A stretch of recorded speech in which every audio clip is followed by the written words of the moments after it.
part of the chapter is called cell death. Well, cell death can be based on two types. It can be physiological, it can be pathological. If it's physiological, it means cell has done it. Cell has killed himself. If it's pathological, it means someone has killed it. Someone has murdered my beautiful cell. So, what is morphological hallmark of cell death? The number one morphological hallmark of cell death is loss of nucleus. If your nucleus is lost, you are cooked. What are the steps by which nucleus is lost? Nucleus can be lost by pycnosis. It means pic means it's like a drop of ink. So pycnosis means literally means drop of ink. So pycnosis is shrinking of nucleus. The nucleus shrinks from natural to the smaller size. Karyoexis, it means karyo means nucleus and rexis means breaking down. So breaking down of nucleus into big pieces, big chunk. So this is your nucleus. It's broken down into like this. Karyorexis. Karyolysis means your karyo means nucleus is getting lysed. It is getting cleaved. So big nucleus broken down to molecular building blocks. Karyolysis. Here is your molecular building block. It's getting lysed. Okay, it's getting lysed. It's getting sliced. So karyolysis leads meaning karyolysis, karyoslices. Karyolysis, karyoslices. So nuclear fading, it means this is happening. It's getting faded. Chromatin dissolution due to action of DNAs. DNAs mean it eats, and RNAs. RNAs is whenever there is A's, it means it eats up. Okay, so DNAs is it eats up the DNA. RNAs is it eats the RNA. DNA condenses into condenses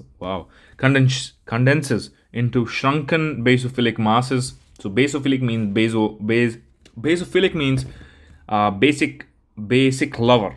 Okay, what is basic lover? Basic dyes. So they love this basic dye. So basophilic masses. Pycnotic nuclei membrane ruptures. Pycnotic means this nuclear membrane ruptures and nucleus undergoes fragmentation. All of this leads to nuclear dissolution, and all of this leads to a nuclear necrotic cell. Okay, a nuclear means it's not a nuclear now. Necrotic means dead in cell is a cell. Cool. So I told you two part, apoptosis and necrosis. So necrosis, what is necrosis? Well, it's a murder and it is followed by acute inflammation. That's very important. So whenever you have any sort of necrosis happening in your body, whether it's in your brain, whether it's in your heart, whether it's in your leg, it will be always followed by acute inflammation. If it's not followed by acute inflammation, it's probably not necrosis. It is a hallmark of necrosis. Okay, so it's always pathological. It's always a murder, right? So necrosis can happen in 5 to 6 ways. So let's start with one by one, and let's start first of all before necrosis. No. I think we should study necrosis first, then apoptosis later. So necrosis. So coagulative necrosis. So describe coagulative necrosis. Cell organs structure is preserved because it's coagulated by coagulation. What is coagulation? Coagulation is soluble fibrinogen converted into fibrins that is insoluble. There is soluble fibrinogen in your plasma floating here and there. All of a sudden, a pathway happens where your soluble transform into a clot. So fibrinogen converts into fibrin. It's called, insoluble. So there is something called as fibrinolytic. It breaks down the fibrin. We give that fibrinolytic drugs into MI, which is streptokinase. Whereas streptokinase is that drug, and it breaks down the fibrin. That breaks down that insoluble fibrin. Okay. So with the help of coagulation, the structure is preserved of cellular protein. The loss of nucleus is there seen, and the characteristic of ischemic infarction. Ischemic means less blood flow. If infarction means death of cell of any organ except brain. Why? It is this is an example. Okay, so if this is an example of any organ except brain, so coagulative necrosis is not seen in brain. Why it's not seen in brain? Because neural tissue lack a good structure, because they are very placid, they are very squishy, they don't have a good structure. So that's why a coagulation will Cognitive necrosis never happens in brain. It happens in other parts of your body, right? Cool. Figure right is normal glomerulus. Sorry, this is figure right is normal glomerulus. Left is cogular. This is note cellular and organismal structure is preserved and loss of nucleus. Okay, so I'm not really okay. I don't really care about this. Other thing is area of infarct tissue is often wedge shaped. What is wedge shape? Wedge shape is like this. This is wedge shape. Okay, this is a wedge. So why it's wedge? I'll tell you. So this is wedge shape and pale. Pale, why is it pale? Because less blood flow, right? Seen in solid organs with end arterial supply. What happens is that, for example, I'm making this is an organ. Imagine this is an organ. And you have this artery coming here, right? You have this artery coming right over here. What will happen is that this artery will bifurcate and this will go like this and this will go like this, right? So it's making a wedge shape. It's making a triangle like this. So this is the whole concept. So it's a wedge shaped and pale. So wedge point to the blocked. So usually what happens is that this was an organ, this was your artery and arterial blood supply. This is the bifurcation. And what will happen is if there's an infarction, the wedge shaped necrosis will happen here. So this will make a wedge shaped pale necrosis because pale, why? Because less blood flow, because it's getting infarcted right here, the blockage is right here, so blood is not gonna go here, so that's why it becomes pale. Okay, when does red infarction, I will tell you what is red infarction, hemorrhagic infarction occur? So red infarction means the color is red, infarction means it's dead. So what happens is that your dead cell is still getting the blood supply, it's still getting perfused. Okay, so red infarction occurs when blood re-enters a loosely organized tissue. For example, ischemia of testis, ischemia of lungs. So for example, this is your testicles, right? And we twist them here, we twist them like this. So if we twist them, what will happen is that their blood supply will stop, they will get infarct, but the arterial blood supply will be normal and the venous blood supply will be damaged, right?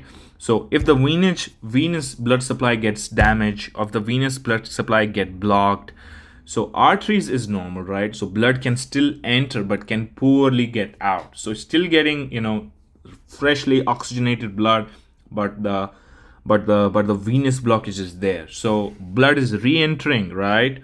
So red infarction, a type of cognitive necrosis. Yes, of course it's a cognitive necrosis because the shape of the testis is still normal because the coagulation is still happening, right? So the red necrosis is a part of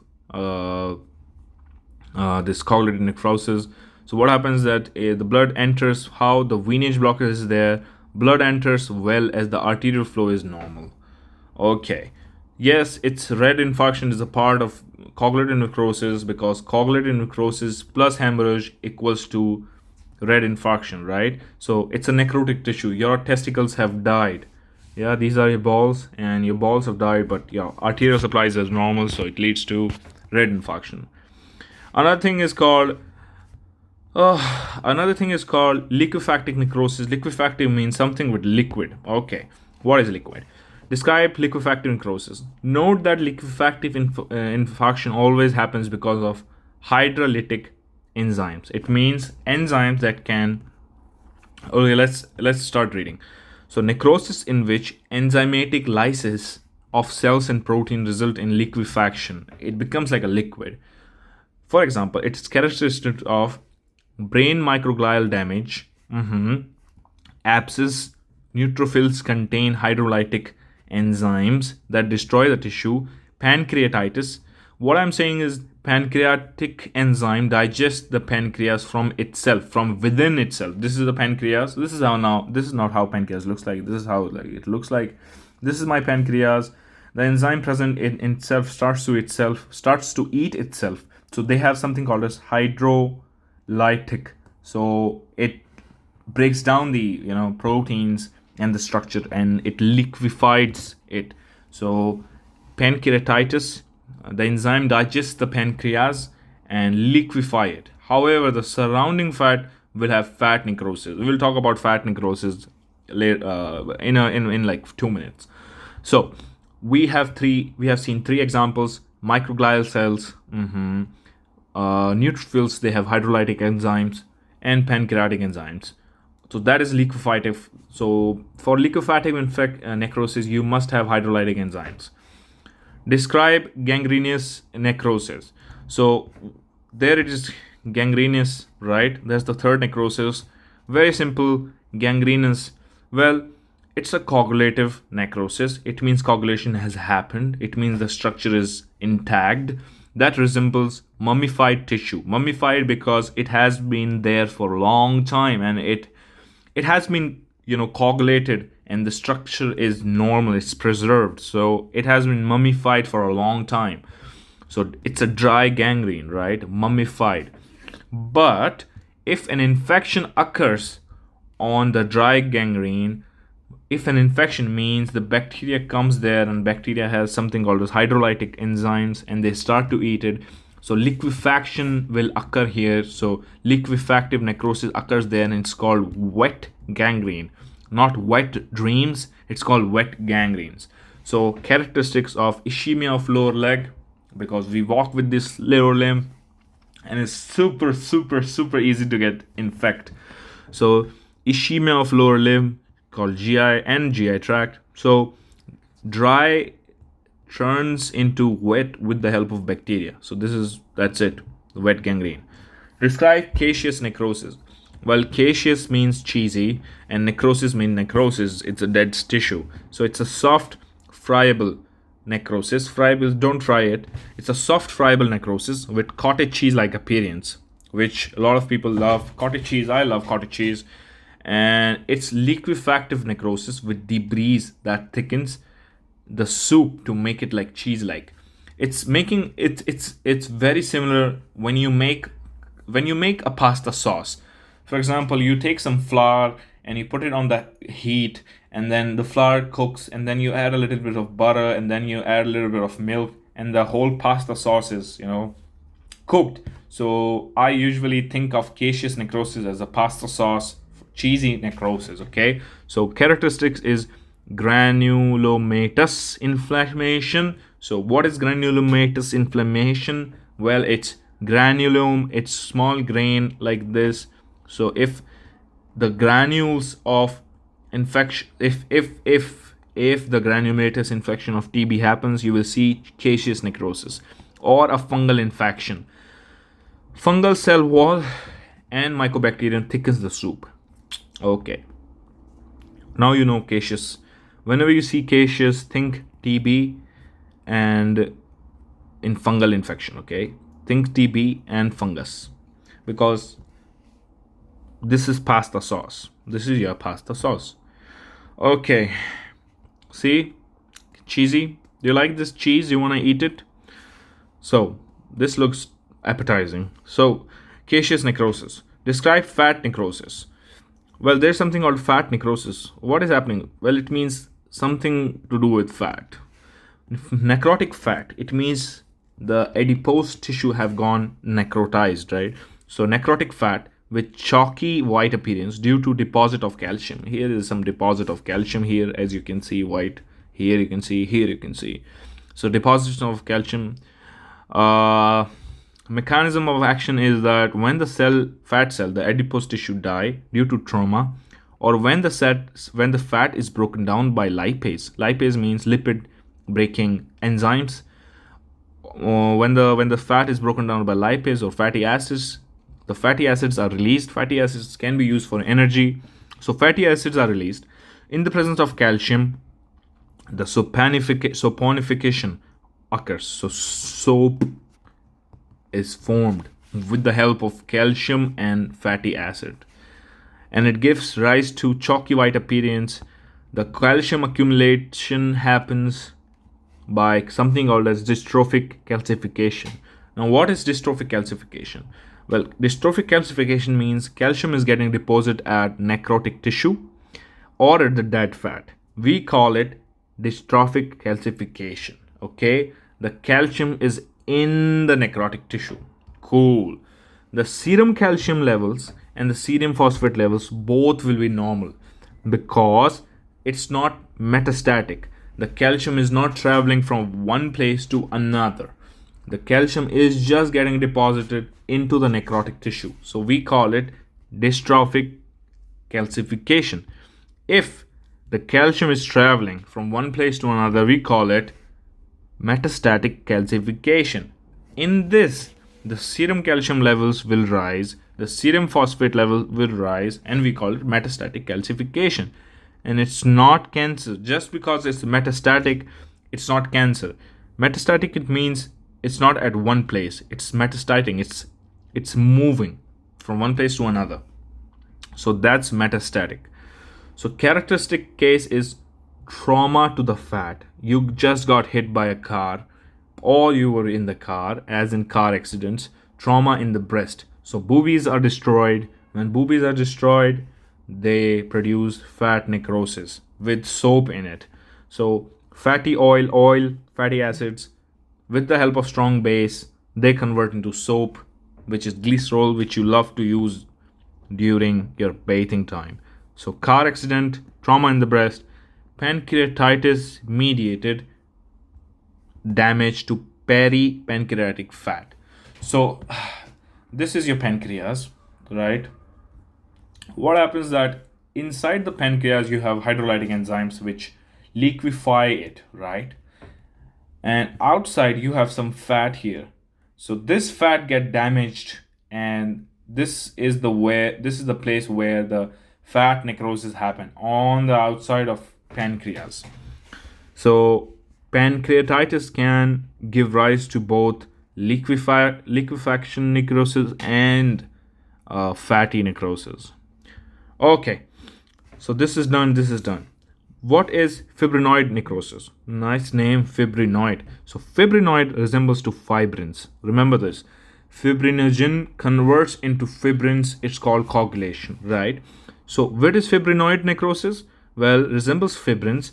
Necrotic damage to blood vessels. So necrotic damage to blood vessels. This is your blood vessel right here. These are necrotized. What happens that proteins from the blood vessel that leak into vessel wall, which results into bright pink staining of the vessel wall in H&E stain. The characteristic of malignant hypertension, vasculitis, preeclampsia. Preeclampsia means if the woman is more than less than 20 weeks pregnant and she has hypertension, it means preeclampsia. Eclampsia is after 20 weeks, I think. So I can be wrong as well. So I don't remember it right now. So preeclampsia, she has hypertension, she has a baby inside. So preeclampsia can cause fibrinoid necrosis of the placenta, because placenta is this barrier between the child and the mother. So this place, if you guys have malignant hypertension, what is malignant hypertension? Well, malignant hypertension is that it's not going away, it's malignant.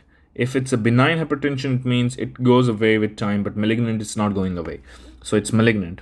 Vasculitis means inflammation of vessels. So what happens is that you have this blood vessel right here, and in this blood vessel you have hypertension. Blood is flowing very high speed. So high speed blood causes damage to the blood vessel. So this blood vessel's lot of protein starts to leak out, and this causes a lot of inflammation on these points, and this leads to vasculitis or any sort of fibrinoid necrosis. Being benign hypertension is chronic low increase. Okay, let's see. Benign hypertension is chronic, long time, low increase in BP that cause slow damage, right? Malignant hypertension is a sudden super elevated BP that is a medical emergency. Findings such as headache, renal failure, papilledema, these are present in the malignant hypertension. Malignant hypertension is a medical emergency. Super high BP in malignant hypertension that can kill vessel walls. So the flow of the blood is so high that it's destroying the vessel walls, and it's leading to bright pink staining on H&E. It's called fibrinoid necrosis. Okay. What are the mechanism by which calcium can deposit? We know it's dystrophic calcification. It means the serum calcium are normal Metastatic, it means serum calcium are high. What is dystrophic calcification? We just know it's a mechanism by which calcium deposits in the human body. It's abnormal as calcium is not supposed to be just randomly accumulate. Mechanism, when there is a dead tissue right there, calcium can accumulate even if serum calcium is normal. In fat necrosis, in the tumor center, tumor might not get enough blood supply and die. How? Because okay, how it happens? So fat necrosis, fat is getting changed into soap plus calcium, right? And in tumor, as center of tumor might not get enough blood supply and die. So this calcium's deposition can actually block this blood supply. So that's how the dystrophic calcification works. What is metastatic calcification? Well, metastatic calcification is when your serum calcium level or serum phosphates levels are high, PO4 levels are high, elevated stuff can force calcium to accumulate on tissue. It doesn't mean that patient had metastatic cancer. Just because it's written metastatic doesn't mean patient has metastatic cancer. So now we know that what is murder. So let's try revise. Coagulative, fibrinogen into fibrin, liquefactor, hydrolytic enzymes, gangrene, dry into wet with the help of bacteria, with the help of infection. Caseous, cheesy necrosis. Cheesy necrosis happens when you have fungus infection, plus what was it? When you have fungus infection or TB, right? Because Mycobacterium TB. Okay, so caseous necrosis, fat necrosis, fat plus fat saponification plus dystrophic calcification. Fibrinoid necrosis happens at the fibrins, where fibrins are present where? On the blood vessels, and it happens due to malignant hypertension. The sudden rise in hypertension is called malignant hypertension. Okay. Let's see about apoptosis. So apoptosis, explain apoptosis. Apoptosis means falling of leaves. Literally, it means falling of leaves. It means the cell is dying on its own. It's purposeful. It's energy dependent, which is very important, in killing of small groups of cell. Example, endometrial shedding during menstruation. It's apoptosis. Remove a cell in embryogenesis. It means that's how your fingers are made. CD8 mediated killing. CD8 mediated killing of viral infected cells. Of course, this is also apoptosis. They just sit, they hug the antigen and not antigen, pathogen, and they just die. They suicide. What is the mechanism of apoptosis? So cell shrinks, becomes eosinophilic means it becomes pink. Due to concentration of cytoplasm. So cell is shrinking, the cytoplasm is shrinking, and we know the cytoplasm retains the color pink in H&E stain. So it really, it's like pycnosis, but it's not pycnosis, right? In this pycnosis, the nucleus gets shrink. In this, the whole cell is shrinking. Okay, so cell shrink, nucleus also shrinks, and it becomes and the fragments. Okay, so apoptotic bodies fall from cell like leaves from the tree. They are eaten by macrophage, and there is no inflammation. Why no inflammation? Because it's a purposeful, energy dependent physiological process. So that's the number one difference between apoptosis and necrosis. Necrosis is always followed by inflammation, and apoptosis is never followed by inflammation. What is biochemical pathway leading to apoptosis? Well, something called as caspase activation is the key step for apoptosis. So caspase can be activated by three pathways. Let's talk about one intrinsic, one extrinsic, and others is cytotoxic CD8 killing. I told you here CD8 killing, right? So CD8 killing, we'll talk about it. It's very simple. So caspase's activation is a key step. It activates something called as proteases. We know proteases is these enzymes that love to eat. Ases means it destroys. So it destroys the protein. And what proteins make? Protein makes cytoskeleton. So cytoskeleton will break down. Another thing is it activates endonucleases. So endo means inside, nucleus means nucleus. So it breaks down the nucleus. Caspase can be activated in three ways. Intrinsic means internal, extrinsic means external, cytotoxic, CD8 killing means we'll talk about it. What happens in this intrinsic pathway is that intrinsic mitochondrial have this pathway is called BCL2 pathway. What happens is that BCL2 protein, it stabilizes mitochondrial membrane, right? So BCL2 is like a guard of mitochondria, right? So this is a cell. What happens that BCL2 is making sure that mitochondria which has cytochrome C. So if the cytochrome C gets out of the mitochondrial membrane, apoptosis is gonna happen. So BCL2 makes sure that this mitochondrial membrane is stable, so that cytochrome C doesn't get out. So if the cytochrome C gets out, the apoptosis will occur. So if no BCL2, cytochrome is free, and it leads to caspase activation, and then caspase leads to apoptosis. So BCL2 is a protein stabilized mitochondrial membrane. Cytochrome 3 from mitochondria can't leak out. If the membrane damage happens, the DNA damage happens, or decreased hormonal stimulation of the cell happens, for example, lack of estrogen in your period cycle. If this kind of things happen, what happens is that BCL2 is rendered inactive, and that the leakage of cytochrome C leads to activation of caspase pathways, and then this caspase leads to protease activities, increase in protease activity, increase in endonuclease activities. Okay, so this is intrinsic because internal of the cell is getting, this is internal cell pathway. External cell pathway, something from outside is doing something. What happens is that there are two examples on external. There is something called as fast ligand binding to fast death receptors. Then other thing is TNF, tumor necrotic factors, binds to tumor necrotic receptors. What happens is that this is a fast ligand binding. Ligand means it binds to receptor. Okay, so this is a fast receptor on the cell on CD95. So fast ligand binding receptor, fast death receptor, this is CD98. Okay, so this receptor is CD95, and let's rename this bad boy CD95. That's a nice name.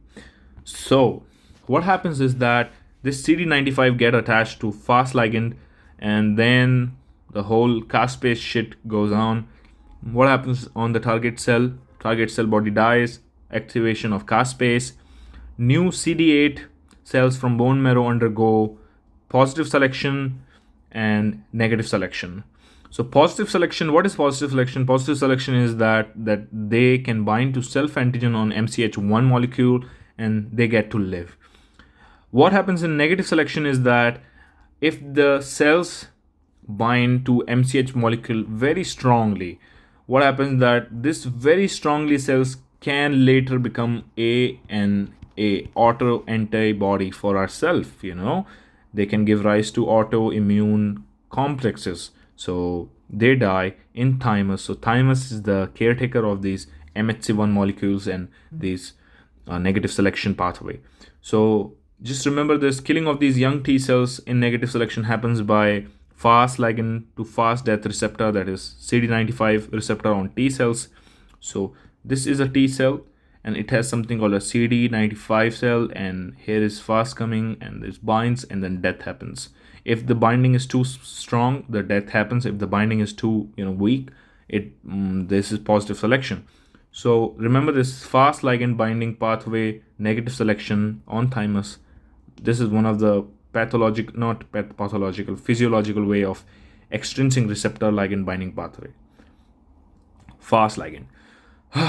Another thing, TNF is tumor necrotic factor. It binds to TNF receptor on the target cell and cell dies. So this is a target cell. Okay, so if TNF goes and binds it, the caspase cycle will happen and the cell will go into apoptosis. And so it's like TNF is very vital because it just right away kills the cell. So TNF binds to TNF receptor on the target cell and cell dies. Another thing is cytotoxic CD8 mediated T cell pathway.